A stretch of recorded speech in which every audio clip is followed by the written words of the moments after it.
morning everyone. Today we will discuss about boron fibers. So in the earlier classes we discussed about various types of glass fibers, carbon fibers and Kevlar fibers. Today we will discuss about boron fibers. So boron fibers. So boron is inherently brittle material. So compared to other things. So those carbon materials and glass materials, though those are ceramic materials, the brittleness is less compared to boron material, boron fibers. Boron is inherently brittle material. Boron are metal fibers. Sorry, carbon or metal fibers are coated with a layer of boron. So it means here initially this is a carbon fiber. If we are dipping or if we are coating one more layer above this, the layer is if the layer is boron, then that itself is considered as a composite material. So generally boron is used for coating the other materials. It means those are used for coating carbon as well as metal fibers. So it is commonly made by chemical vapor deposition method. CVD process is one of the vaporization technique. So that by in the form of vapor, those material will be deposited on the target material. So here this is a metal material. The boron will be vaporized and it will be deposited on the surface of our component. It means on the target material. Sorry, of the substrate. The substrate might be carbon fibers or metal fibers. Here it is commercially made by chemical vapor deposition method. It means CVD process. By means of a vapor deposition, we are depositing the boron on some more materials of boron on a substrate. These substrate might be a metal or carbon or something. So boron fibers as produced is itself a composite material. It means it is having two metals here. So the metal is coated with a boron material, or a carbon fiber is coated with a boron material. So it means the carbon it acts as a reinforcement and the boron acts as a matrix material. So that here we are having two different property metal. So hence it is itself called as a composite material. Boron itself. So that is the thing. Boron as produced is itself a composite fiber. It means it is having two materials, at least two metals. If it is having at least two materials and those are having different physical and chemical properties, and those metals should combine at macroscopic level. If all these conditions are satisfied, then we are going to call that as composite material. Now we are coating boron on the surface of carbon or metal. So hence boron itself is a composite material. Next, extremely high cost of fibers. So these are extremely high cost of fibers. Restricts its use in high temperature applications. So here the CVD, chemical vapor deposition. Here we are telling that vapor deposition. It means the metal, the boron should be converted into vapor form. So we know that. So every metal is having three phases. That is solid, liquid and gaseous phase. Here we are converting the boron into gaseous phase. So if we consider a water, so less than 0 degrees, that is in solid form.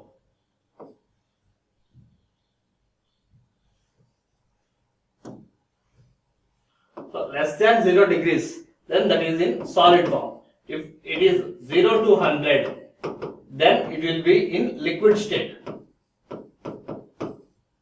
Greater than 100 degrees, then it will be in gas state. Similarly, if we consider a metal, that is aluminum. So till 650 degrees, so less than 650 degrees, that will be in solid.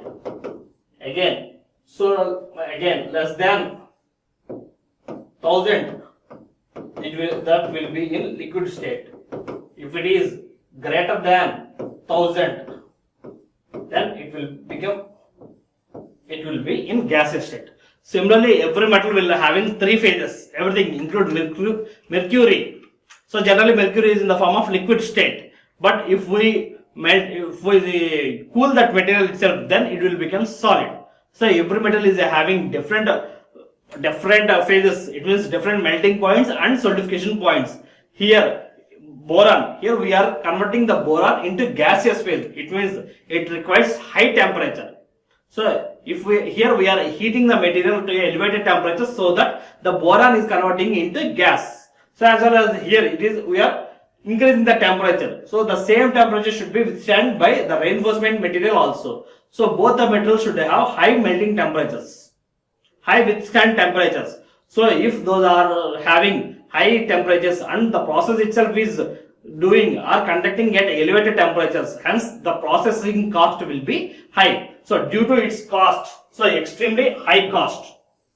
So due to the cost of raw materials, it means the reinforcement and the matrix material both are having high temperature resistance. As we know that temperature resistant materials are costly, and we are doing the process at elevated temperatures. We are converting the boron into gaseous phase, so that we require high temperatures, high temperature equipment, so that the production cost will be high. Due to its high cost, these are used only in high temperature application. Due to the high cost of fibers, restrictions used to high temperatures. So those are generally used in aerospace applications. The temperature generated at the combustion chamber of rocket is very high. At that places, we are going to use these components. Those are made up of boron fibers. So next, the average, some more properties are the average tensile strength.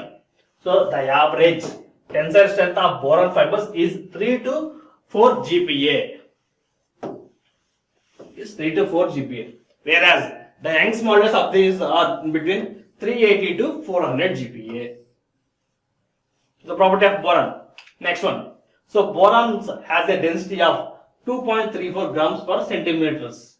So it's lighter than aluminum. As we know that the aluminum is the lighter among all the metals. Here, these boron fibers are some more. It means 15% lighter than aluminum. So it means the density of our boron fibers is very less compared to the metals. Next, boron fibers with a tungsten core has a density of 2.6 grams per centimeter cube. So in the earlier cases we discussed that. So these boron are coated. This boron is coated on the surface of other material or on the surface of carbon fibers. So if we coat this boron material on a tungsten material.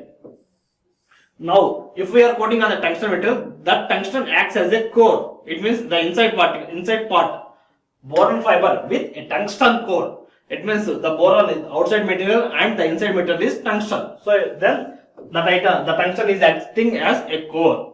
Has a density of 2.6 grams per centimeter cube for a fiber with 100 mm diameter. So if the diameter is 100 mm, then the density is 2.6 grams per centimeter cube.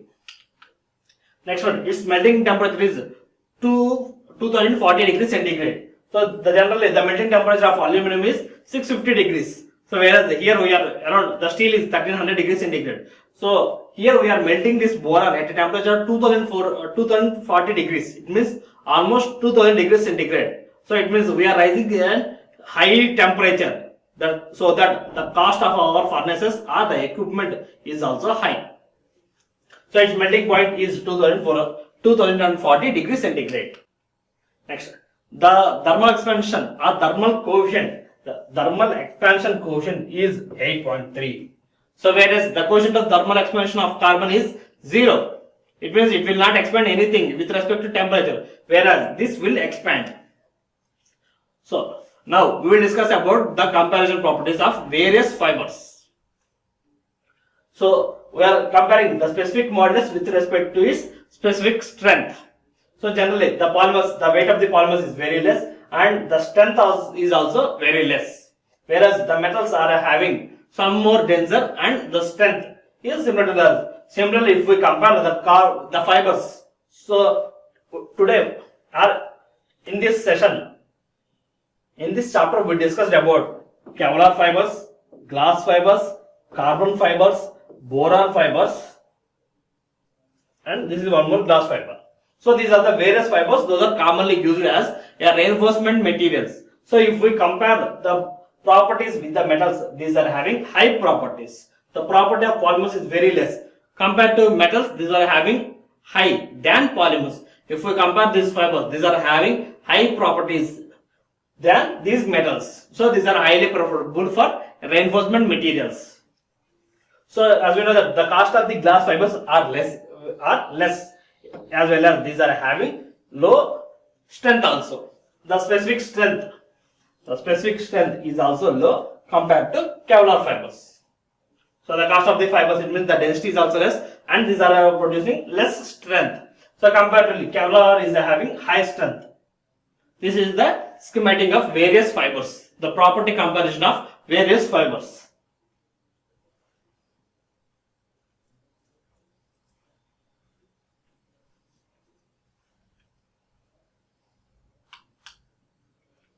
Next, so the various forms of reinforcements. So till now we discussed about the glass fibers, carbon, Kevlar, or some materials. So those materials are available in various forms. So those are available. The reinforcements are available in fibers, reinforcements, and flakes. So the fibers also, the orientations depends upon the arrangement. We are having various types. So the first one is yarn. So the form of this is yarn. So all the glass fibers are spooled to a bobbin. So here all the fibers, the extracted fibers are rolled to a bobbin, so that these fibers can be used for further processings. So the spools. So these yarns, it means the fibers are available in the form of spools. It means those are wounded to a bobbin. So the next one is strands. So strands are none than the chopped fibers. So here, if we are chopping those fibers into n number of pieces, it means small short fibers, then those are called strands. The next one is, just to give a look about this too.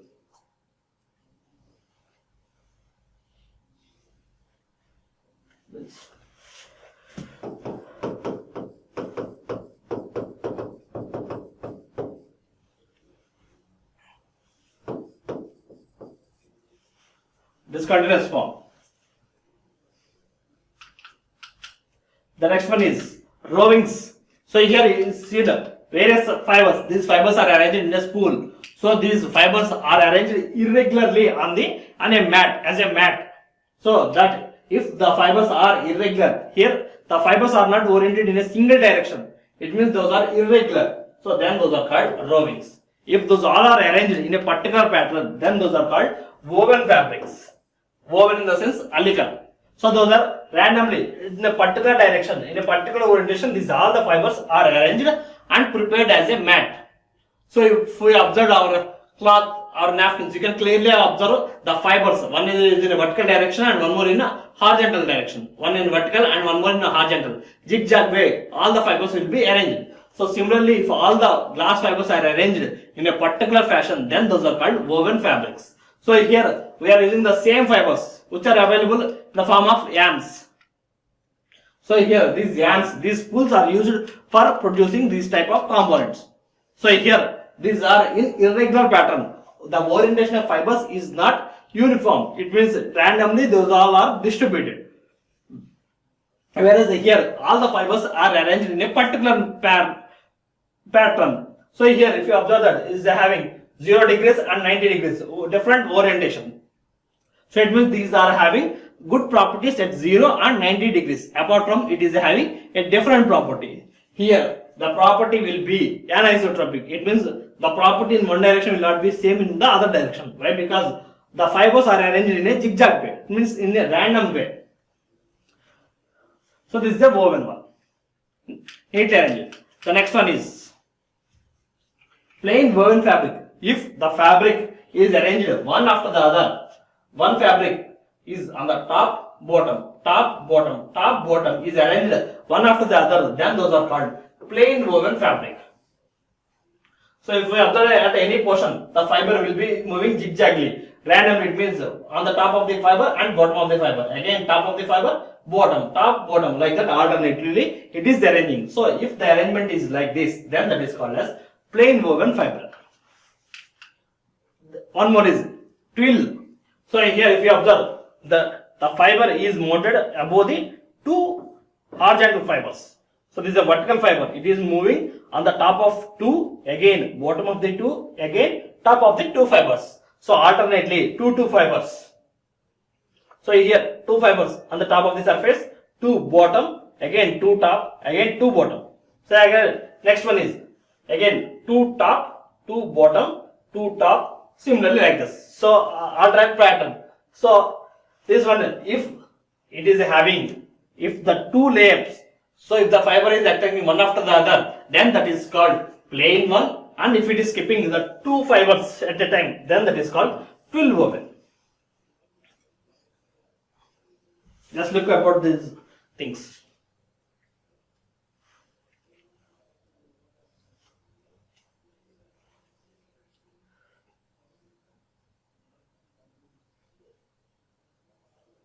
The next one is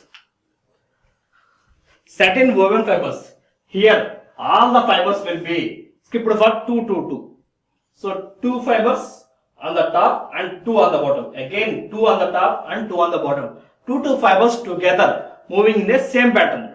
Whereas in the earlier cases, so one fiber, the next fiber is not moving along the same direction. So in a vertical direction all are different. Again in a horizontal direction again all are different. But the vertical fiber is keeping two things at a time. Whereas the horizontal also two at a time. Here the two things, two fibers are moving in a same manner. The alternate one, so the adjacent one, the two fibers, two on the bottom of the fiber, again two on the top of the other fibers. Two top, two bottom. So similarly, if all the two, then that is called satin woven fibers. This is a 3D fiber. So lino and mock.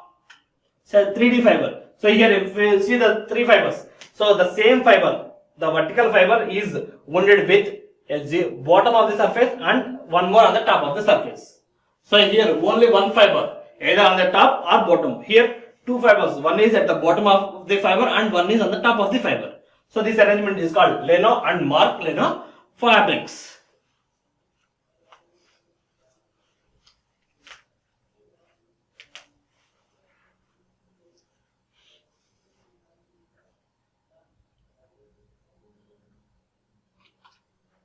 Next, braiding. So till now we've seen various fibers. These all are used for a flat surfaces. So for a cylindrical cross sections, we will go for braidings. So the next one is braiding. So here, this is the schematic of a braiding machine. So here, all the fibers are arranged in a circular way and a pipe type of component is extracting. So like this, all the fibers are concentrating. It means all tightening at a center part.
So here is the zoom view of that. All the fibers are concentrating on the center of the circle and those are tightening at that. So if we cut a cross section of a component, we check a cross section of the component, the arrangement will be like this. It's a zigzag way. Next, types of braid. So if the arrangement is in a diamond is like this, then that is called diamond braid. So here one after the other, all the fibers are in a diamond shape. So it means one above the elbow, the same as plain woven fibers, but here the arrangement will be in a cylindrical form. Those are called braiding. So that is called diamond braiding.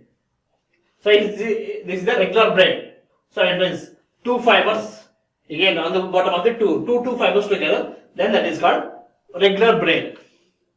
This is Hercules braid. So these are the three common braidings used for circular cross sections.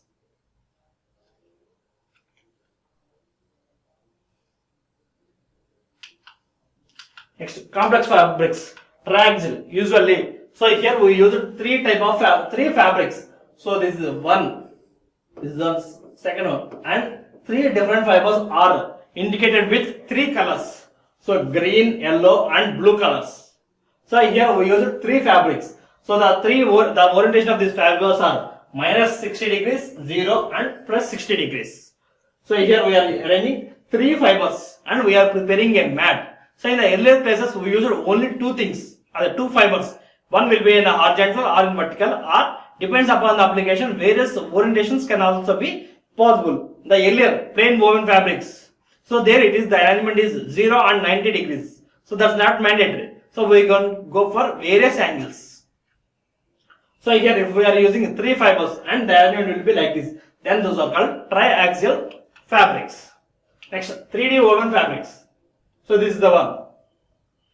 This is the final part 1. So 1, 2, the combination of 1 plus 2 is our final composite. Final fabric. So here, three fabrics, green color, red and brown. So 0 degree fibers. So here we are using 3 fibers. And one more 2, here it is 2 fibers. Yellow and blue. So total 5 fibers. So in the yellow cases, those are only 3. Here it is 5. So here we are using 5 fibers and we are forming a mat. So depends upon the application, we will go for various braidings as well as woven fabrics. So if the required strength is along one direction, then we will go for unidirectional fibers. It means a single orientation. It means either 0, 90 or any single direction fibers. If the applying loads are in different directions, then we will go for multiple fabrics having 3 layers or 5 fibers. 5 fibers. Here the fibers, the strength of the fabric will be uniform in all the directions. So depends upon the application. If we require more strength in all the directions, then we will go for this complex fabrics, and if it is less, then we will go for unidirectional fibers. And if it is not a structural application, then we will go for a rovings. That's a randomly arranged fabrics. So these are the various forms of fibers which are available for our applications. Thank you.